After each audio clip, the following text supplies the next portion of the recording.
নিয়ম। আমরা কোথায় থেমে যাই? 1 নম্বর নিয়ম হলো আমরা কিভাবে থামবো, সেটা হচ্ছে আগের কথা। আমরা অনেক সময় দেখতে পাই শব্দের শেষ অক্ষরে এরকম জবর থাকে, কখনো জের থাকে, কখনো পেশ থাকে। এখন আমরা এই শব্দের শেষে থেমে যাব। আমরা কখন থামি? যখন আমাদের নিঃশ্বাস আর কুলায় না, তখন কিন্তু আমরা থেমে যাই, ঠিক না? মানে কেউ চাইলেই একটা বড় সূরা এক নিঃশ্বাসে পড়তে পারে না। হয়তোবা কেউ বড় কারি সাহেবরা প্র্যাকটিস করে করে করে করে করে হয়তো সূরা ফাতিহাটা পড়তে পারে। অনেক কারি সাহেবরা আছেন এরকম।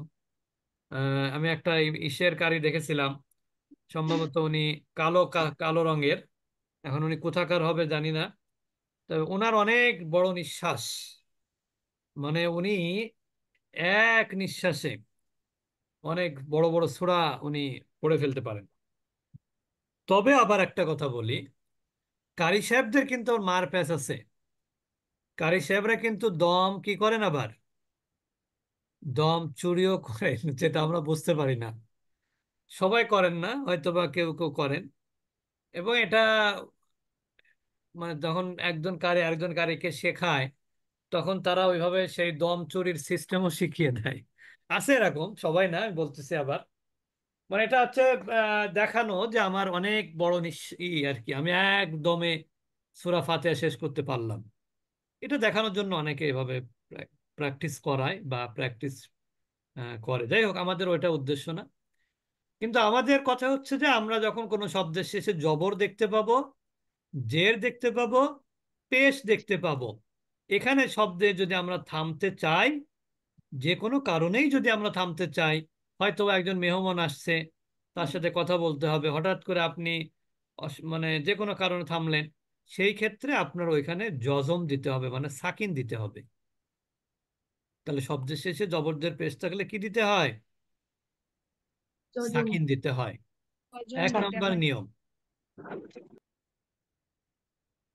এখন শব্দের শেষে যদি হামজাও হয়, শব্দের শেষে যদি কি হয়, এই যে মনে হামজা। করেন হামজা, সুহাদা আ, এখন অনেকে, এটা ভুল ধারণা আছে আমাদের অনেকের মধ্যে, যে হামজা যদি হয় শব্দের শেষে তাহলে মনে হয় সাকিন দেয়া যায় না। ছোটবেলা আমাদেরকেও শেখানো হয়েছিল যে যদি শব্দের শেষে হামজা থাকে তাহলে হাফ উচ্চারণ করতে হবে, হাফ। কিভাবে জানেন? সুহাদা আ, এরকম করতে হবে। মানে উচ্চারণটা হবে কি, ফুল না। কিন্তু এটা ভুল কথা। হামজা হোক যাই হোক, শব্দের শেষে জবর থাকুক, জের থাকুক, পেশ থাকুক, সব সকল অবস্থাতেই ওয়াকফ করলে, থেমে গেলে সেখানে সাকিনই হবে। এটা হচ্ছে 1 নম্বর নিয়মের মধ্যে অন্তর্ভুক্ত এটা। এবার আমরা আসি, শব্দের শেষে যদি বেসিক মাদ থাকে, খেয়াল করেন, শব্দের শেষে যদি কি থাকে, বেসিক বেসিক মাদ, বা যেমন আলিফ মাদ, যেমন ইয়া মাদ, যেমন ওয়াও মাদ। আরেকটা আছে খাড়া জবর। আরেকটা কি? খাড়া খাড়া যাব। জবর, আলিফ সগীরা যেটাকে আমরা বলি। এই চার অবস্থাতে কোনো পরিবর্তন হবে না। থেমে গেলে, থেমে গেলেও যা পড়বেন মিলায়েও একই পড়তে হবে। আলিফ মাদ থামলে কিন্তু সাকিন হবে না। ইয়া মাদ তো বেসিক্যালি সাকিন দেয়াই আছে, এখানে আর তো চেঞ্জ করার সুযোগ নেই। ওয়াও মাদও তাই, বেসিক্যালি সাকিন আছেই। আরেকটা হচ্ছে খাড়া জবর। এই চারটা অবস্থাতে কোনো পরিবর্তন হবে না। তাহলে কি বললাম?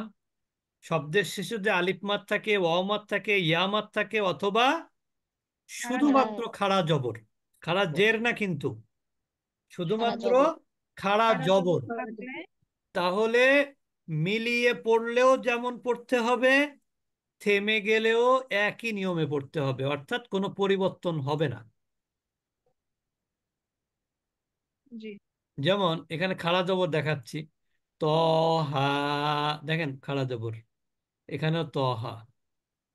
মা ও অ, এখানেও মা থেমে গেলে কলা, এখানেও থেমে গেলে কলা। তার মানে আলিফ মাদ, ওয়াও মাদ, ইয়া মাদ, আর হচ্ছে কি খাড়া জবর। এই চারটা অবস্থাতে থেমে গেলেও যেভাবে পড়বেন আর মিলিয়ে পড়লেও একইভাবে পড়বেন। এখানে কোনো পরিবর্তন বা সাকিনের আলাদা কোনো নিয়ম নাই। তবে শব্দের শেষে যদি খাড়া জের থাকে অথবা যদি উল্টা পেশ থাকে, তাহলে কিন্তু সেখানে থেমে গেলে জজম বা সাকিনই হবে। তাহলে খাড়া জের উল্টা পেশ হলে থেমে গেলে সাকিন হবে। আর আলিফ মাদ, ওয়াও মাদ, ইয়া মাদ, আর হচ্ছে কি খাড়া জবর হলে কোনো পরিবর্তন হবে না। হবে না। ক্লিয়ার সবার? জি উস্তাদ, জি। আচ্ছা, এরপর আমরা চলে যাব আরেকটা নিয়ম। এই নিয়মটা কিন্তু অনেকে আমরা ভুল করি। আমরা সূরা নাজরা ক্লাস করাই যখন, অনেকে এখানে এসে ভুল করে ফেলে। এই নিয়মটা হচ্ছে বেসিক মাদের পরের অক্ষরে যদি থামার কারণে সাকিন হয়, ভালো করে বুঝতে হবে। বেসিক মাদের পরের অক্ষরে কিন্তু, তার মানে কি শব্দের শেষ অক্ষরের আগের অক্ষরে যদি থাকে বেসিক মাদ। বেসিক মাদ কি? আলিফ মাদ, ওয়াও মাদ, ইয়া মাদ, খাড়া জবর, খাড়া জের, উল্টা পেশ। এর পরের অক্ষরে যদি থামার কারণে সাকিন হয়, যেমন তুকাজি বা নি আছে, নি। এখন বলেন এই নুনের নিচে জের আছে, থামলে কি হবে? জীবান। সাকিন হবে, সাকিন সাকিন হবে। সাকিন আমরা হবে, তো জি। এর আগের নিয়ম পড়েছি যে শব্দের শেষে জবরদের পেশ থাকলে সেটা কি হয়ে যায়? সাকিন হয়ে যায়। সাকিন হয়ে যায়। শুধু জবরদের পেশ না, খারাজের উল্টা পেশ হলেও কিন্তু সাকিন হয়। খারাজের উল্টা পেশ হলেও সাকিন সাকিন হয়। হবে। তো এই অবস্থাতে তখন সেটা হবে মাদ্দে আরজি। আর মাদ্দে আরজি হলো 3 আলিফ পরিমাণ মাদ। কয় আলিফ মাদ? তিন তিন আলিফ আলিফ। পরিমাণ। অর্থাৎ আপনি যদি মিলিয়ে পড়েন তাহলে এখানে তো তুকাজ্জিবানি 1 আলিফ মাদ হবেই। কিন্তু যদি আপনি এখানে থেমে যান, যেমন فبأي آلاء ربكما تكذبان خلق الإنسان, এখানে তুকাজ্জিবানি 1 আলিফ মাদ করলাম। কিন্তু আমি যদি এভাবে পড়ি فبأي آلاء ربكما تكذبان, তখন কিন্তু 3 আলিফ মাদ হবে। যেমন আমরা সূরা ফাতিহা পড়ে ইমাম সাহেবরা দেখবেন সূরা ফাতিহার শেষ আয়াতের শেষে কিন্তু অনেক মাদ করে। আলহামদুলিল্লাহি রাব্বিল আলামিন আর রহমানির রহিম মালিকি ইয়াউমিদ্দিন إياك نعبد وإياك نستعين اهدنا الصراط المستقيم। দেখবেন ইমাম সাহেবরা নামাজ পড়াতে গেলে সবসময় আয়াতের শেষে একটু বেশি পরিমাণে মাদ করেন। এটার কারণ হলো ওই সমস্ত শব্দের শেষে মাদ্দে আরজি আছে। যেমন আলহামদুলিল্লাহ রব্বিল আলামিন, আলামিনা ছিল, ইয়া আমাদের পরে নুনে থামার কারণে সাকিন হয়ে গেছে। আর রহমানির রহিমি ছিল, রহিমি, থেমে গেলে কি হয়ে গেল? রহিম। ফায়াকুনু, থেমে গেলে কি হবে? ফায়াকুন। তার মানে এই লাইনের গুলোতে 1 আলিফ মাদ হবে। বানি, রহিমি, ফায়াকুনু। কিন্তু এই লাইনে থামার লাইন, এই থামার লাইনে কিন্তু সবগুলো 3 আলিফ মাদ হবে এবং এই মাদকে বলা হয় মাদ্দে আরজি। অর্থাৎ যে সব মাদের শেষ অক্ষরে কি হয়, আরজি সাকিন হয়, অর্থাৎ মৌলিক দিক থেকে সেটা সাকিন না, কন্ডিশনাল সাকিন। অর্থাৎ থেমে গেলে সাকিন হয়, না থামলে সাকিন হয় না, এরকম ক্ষেত্রে সেটা হবে আরজি মানে মাদ্দে। কি জরুরি ভিত্তিতে এরকম কিছু? আরজি মানেটা কি? কোনটা আপা? ওই যে মধ্যে আরজি, আরজি মানেটা কি? মধ্যে আরজি, আরজি শব্দের অর্থটা আমি জানতাম কিন্তু ভুলে গেছি শব্দের অর্থটা। আরজি শব্দের অর্থটা দেখে মনে পড়ে কি না। ইচ্ছাকৃত ভাবে, মানে ইচ্ছাকৃত ভাবে। আরজি, আরজি, আরজি, আরজির একটা অর্থ হতে পারে, সেটা হলো যে, সেটা হলো আপনি বলতে পারেন ওই যে আবেদন বা দরখাস্ত বলে না। হ্যাঁ, কিন্তু ওইটা হচ্ছে কি, আপনি ওটাকে কি করলেন, সাকিনটা পড়ছেন কেন। আর একটা ভালো একটা অর্থ ছিল, আমি ভুলে গেছি অর্থ। হ্যাঁ, যে আরজি মানে আবেদন, মানে পেশ করা, কোনো কিছু আবেদন পেশ করা, তাই না? যে জি আপা, কি বললেন? আরজি মানে কি হচ্ছে গেলে কোনো আবেদন পেশ করা। এরকম আর মানে কি। জি, আর একটা সুন্দর একটা অর্থ ছিল, আমি অনেক আগে পড়েছিলাম কিন্তু মাঝে একদিন বলেও ছিলাম ক্লাসে, কিন্তু এখন আর মনে নাই, ভুলে গেছি। আচ্ছা, যাই হোক, অর্থ যাই হোক, আরজি হবে তখন যখন বেসিক সাকিন না, কন্ডিশনাল সাকিন হবে, থেমে গেলে সাকিন হবে, তখন সেটাকে বলে আরজি।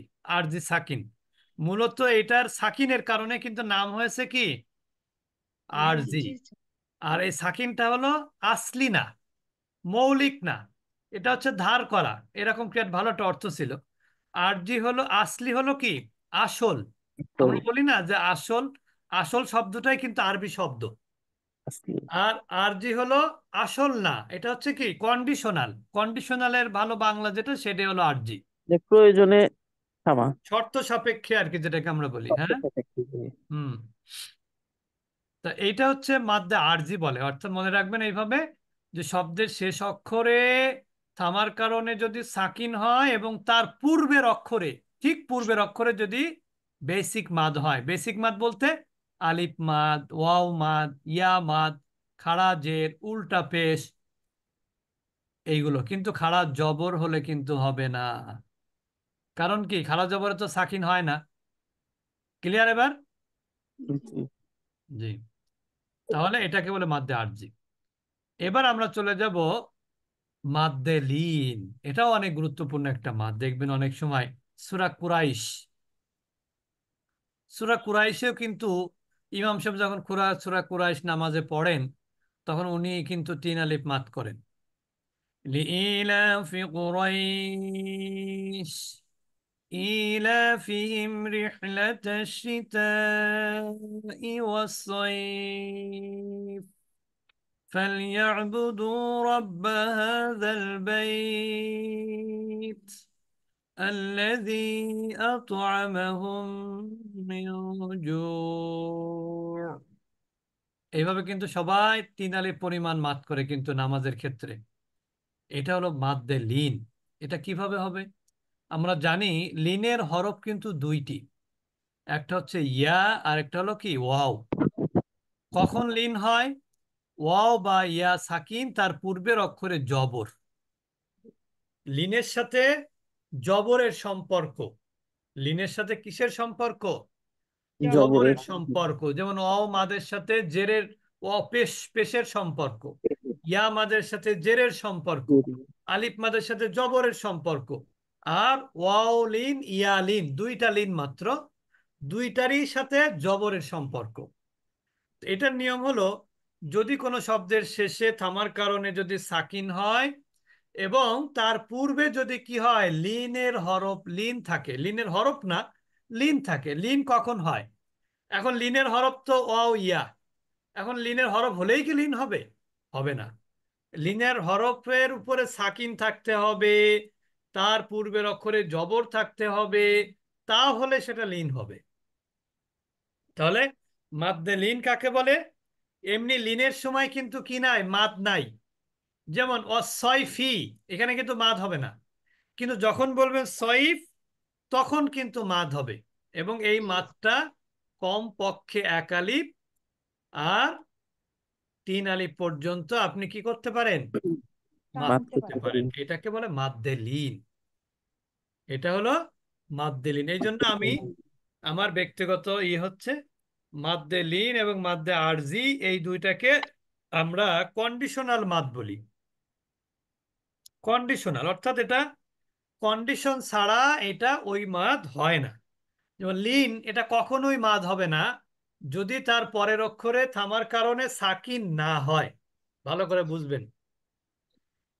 আর মাদ্দে আরজি যেটা, এটা কিন্তু এমনিতে মাদ হবে, 1 আলিফ মাদ হবে, কিন্তু যখন এটা আরজিতে কনভার্ট হবে থামার কারণে, সাকিন হওয়ার কারণে শব্দের শেষ অক্ষরে, তখন কিন্তু এটা 1 আলিফ থাকবে না। তখন এটা কয় আলিফ হয়ে যাবে? 3 3 আলিফ। আলিফ। 3 আলিফ হয়ে যাবে। এই জন্য এটাকে আমরা কন্ডিশনাল মাদ বলি। তা আমরা আজকে সময় আহ, এমনিতে কম, আর আমরা একটু কোরআন থেকে দেখাবো, এই জন্য এইখানে আমরা নতুন সামনে আগাচ্ছি না, আমরা একটু কোরআন বের করব। মাদ্দে আরজি এবং মাদ্দে লিন আমরা একটু দেখব কোরআন থেকে, তাহলে আমাদের বুঝতে আরো একটু সুবিধা হবে ইনশাল্লাহ।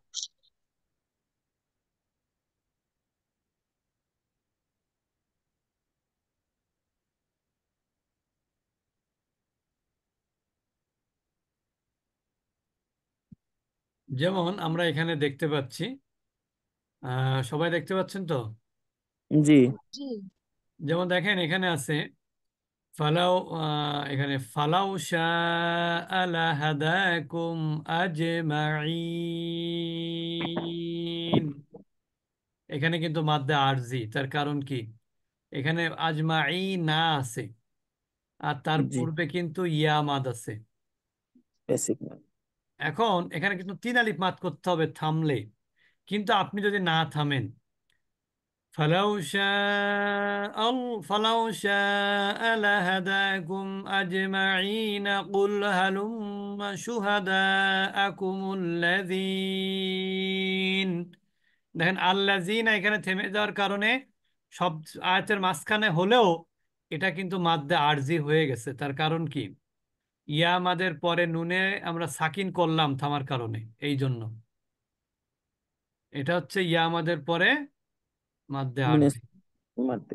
এবার দেখেন এখানে লা ইউমিনুনা বিল আখিরাতি ওয়া হুম বিরাব্বিহিম ইয়াদিলুন। এই যে ইয়াদিলুন না ছিল, যেহেতু আমি থেমে গেলাম, নুনে আমরা সাকিন করে দিলাম, তাহলে এখানে ওয়াও মাদের পরে আরজি সাকিন হয়েছে নুনের উপরে, এই জন্য এটা মাদ্দে আরজি। আচ্ছা, আমরা এখন দেখব মাদ্দে লিন আছে কোথায়। আমরা একটু সূরা কুরাইশে গেলে আমরা মাদ্দে লিন পাবো। এই মাদ্দে লিন সব জায়গায় পাওয়া যাবেও না, ওইখানে আমরা পাবো খুব। এই যে দেখেন আমরা, যেমন দেখেন ফুল সূরা কুরাইশ পড়বেন মাত্র একটা মাদ দিয়ে, যদি কারোর নিঃশ্বাস লম্বা নিঃশ্বাস থাকে কারোর। যেমন আমি একটু পড়ে শোনাই। لإيلاف قريش إيلافهم رحلة الشتاء والصيف فليعبدوا رب هذا البيت الذي أطعمهم من جوع। আমি কিন্তু শব্দের আয়াতের শেষে শুধু এইখানে মাত করেছি জোর, এখানে কিন্তু মাত করেছি, কোনো আয়াতের শেষে কিন্তু আমি মাত করি নাই। আচ্ছা সালেহ ইঞ্জিনিয়ার সালেহ বা বলেন। সরি ওস্তাজ, আপনি আপনি এক জায়গায় বলছিলেন যে আমরা নিঃশ্বাস বন্ধ হওয়া না পর্যন্ত ওই শুড কন্টিনিউ। তার মানে কি যে কোনো জায়গায় আমরা থামতে পারি, শুধুমাত্র লাম লাম আলিফ ছাড়া ওই ওই হ্যাঁ জায়গা? হ্যাঁ, লাম আলিফ ছাড়া আমরা যে কোনো জায়গায় থামতে পারি, শুধু লাম আলিফের ক্ষেত্রে কঠিন নিষেধ আছে। বাকি অনেক জায়গাতে থামার কথা আছে, কিন্তু এটা না, মানে না থামলেও মানে মানে থেমে যান সেক্ষেত্রে সমস্যা নেই, কিন্তু লাম আলিফ যেখানে সেখানে থামা যাবে না। আচ্ছা আচ্ছা ওস্তাদ, আরেকটা কোশ্চেন আমি পরেও করব ক্লাস শেষ হওয়ার পরে। জি। আহ, সেটা হচ্ছে একটা 21 নম্বর আয়াত সূরা আল কাফে আমার একটা সমস্যা হচ্ছে। মাখরাজ, ওইটা আপনার সাথে ক্লিয়ার করা দরকার। আচ্ছা, ঠিক আছে। তা আমরা এখানে যেটা বলছিলাম, দেখেন এখানে কুরাইশিন, আমি কিন্তু কুরাইশিন বললে এখানে রতে কোনো মাদ নাই, কিন্তু আমি যদি এখানে থেমে যাই কুরাইশ, এটা কিন্তু মাদ্দে লিন হয়ে গেল। অসই, মাদ্দে লিন হয়ে গেল। অসয়ফি বললে কিন্তু মাদ নাই। হাদাল বাইত, এখানে মাদ্দে লিন হয়ে গেল। মিন খাউফ, এখানে মাদ্দে লিন হয়ে গেল। কারণ কি, প্রত্যেকটাতে শব্দের শেষ অক্ষরের আগের অক্ষরে লিনের, লিন আছে, লিন, কোনোটাই ইয়ালিন, কোনোটাই ওয়ালি ওয়াওলিন। ওয়ালি। আর অক্ফের কারণে শব্দের শেষ অক্ষরে আমাকে সুকুন করতে হচ্ছে, যার জন্য এগুলোকে আমরা মাদ্দে লিন বলছি। এই জন্য এটা কিন্তু মাদ্দে লিনটা ওয়াকফের সাথে সম্পর্কিত। ওয়াকফের ক্ষেত্রে শুধু, ওয়াকফের ক্ষেত্রেও শুধু সম্পর্কিত না, যদি তার পরের অক্ষরে যদি আপনার খাড়া জবর থাকে তাহলে কিন্তু মাদ্দে লিন হবে না। এরকম থাকতে পারে না? যেমন দেখেন ক্ষয় র, কোরআন আছে কিন্তু শব্দটা, যেমন ক্ষয় রনিল ওয়াসিয়াতু, কোরআন একটা শব্দ আছে ক্ষয় রনিল ওয়াসিয়াতু লিল ওয়ালিদাইনি ওয়াল আকরাবিন। এই যে যে এখানে যদি আপনি থেমে যান তাহলে কিন্তু এখানে ইয়াতে কোনো মাদই হবে না, মাদ হবে কোথায়? রতে। এটা কিন্তু লিন হবে না, লিনের মাদ না এটা, এটা আলিফ মাদ হবে। আলিফ মাদও না, এটাকে বলা হয় মাদ্দে ইওয়াজ। আলিফ মাদের মতনই এক আলিফ মাদ। ক্ষয় র, রতে মাদ, কিন্তু ক্ষয়তে কিন্তু মাদ না। কিন্তু এটা কিন্তু আবার ইয়ালিন, ইয়ালিন হলেও এটা কিন্তু মাদ হবে না, মানে ক্ষয়তে মাদ হবে না। বলেন। যে উস্তাজ এইখানে আপনার এই মুস্তাফে আম, এই যে জোর দে, জোর পরে যে একটা পাঁচ লেখা, তারপর লাম লাম আলিফ, এটা আবার আমার এই কোরআনে নাই। তো এটার অর্থটা কি? এই যে যে এখানে পাঁচ লেখা, এটা আসলে পাঁচ তো না, এটা, এটাকে পাঁচ তো বোঝাচ্ছে না, এটা অন্য একটা কোনো সাইন দিছে। পাঁচ তো, তাহলে পাঁচ মানে এটা তো পাঁচ হওয়ার কথা না আর কি, এটা কেন দিচ্ছে এটা দেখতে করতে হবে আর কি, অ্যানালাইসিস করতে হবে। এর উপর যে লাম আলিফটা, এটার অর্থটাও এই লাম কি? আলিফটা ওই ওই ওই লাম আলিফ না। এই লাম আলিফটা হচ্ছে আপনি এখানে থামতেও পারেন, মিলিয়েও পড়তেও পারেন, এটা অপশনাল আর কি। সেই, এটা সেই লাম আলিফ, তবে যদি মিলিয়ে পড়েন অর্থটা সুন্দর হয়, এই জন্য লাম আলিফটা দেওয়া হয়েছে। আসলে যেমন উস্তাদ কি আপনি মিলাই থেমে দেখেন, থেমে পড়া যায় না? যেমন উস্তাদ কি দেখেন, থেমে থেমে পড়া যায় না? হ্যাঁ থেমে থেমে থেমে পড়া যায় না হ্যাঁ না? হ্যাঁ, যাই যাই। এখন দেখেন আমি সেটা কি অর্থ বলি, একটু দেখেন পড়েন তো প্লিজ, একটু পড়েন তো। আমি একটু লিলাফে। অর্থ দেখি, দেখেন আমি অর্থ দিলে, অর্থ বলে ভালো হয়, এই লাম আলিফে মিলিয়ে পড়লে ভালো হয়। যেমন আমি فليعبدوا رب هذا البيت الذي أطعمهم من جوع। এখন এখানে বলা হচ্ছে কি জানেন, যে এই যে আল্লাহ সুবহানাহু ওয়া তাআলা শীত এবং গ্রীষ্ম এই দুইটা কালে কুরাইশদের ব্যবসার একটা সুযোগ দিয়েছিলেন আল্লাহ সুবহানাহু ওয়া তাআলা, যে তারা গরমের সময় যেত সম্ভবত ইয়ামানে বা এরকম একটা কি যেন আছে, গরমের সময় এক জায়গায় যেত, আর শীতের সময় তারা আরেক জায়গায় যেত, মানে যেখানে সে আরাম করে ব্যবসা করতে পারে।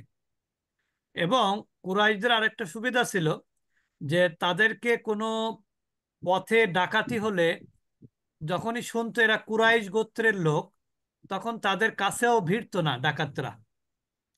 তো এইটা দিয়েছেন কে, সম্মানটা কে দিয়েছেন? আল্লাহ সুবহানাহু ওয়া তাআলা দিয়েছেন। আর কেন দিয়েছেন? কারণ এই কুরাইশরাই বাইতুল্লাহর হেফাজতের দায়িত্বে ছিল।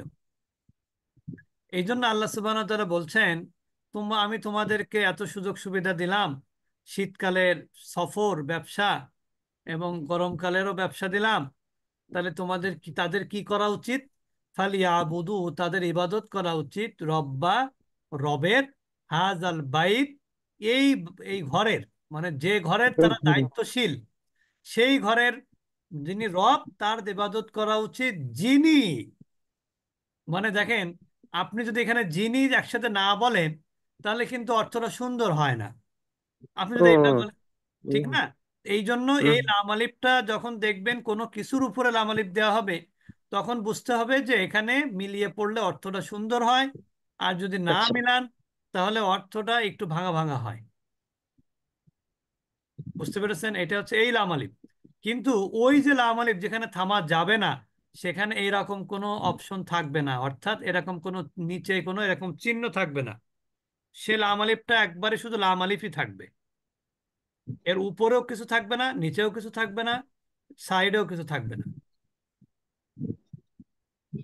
আচ্ছা, আর আপনি কি বলছিলেন এটা মিলিয়ে পড়তে না ভেঙে পড়তে? হাজাল বাইত, আর এখানে পড়তে হবে আল্লাজি।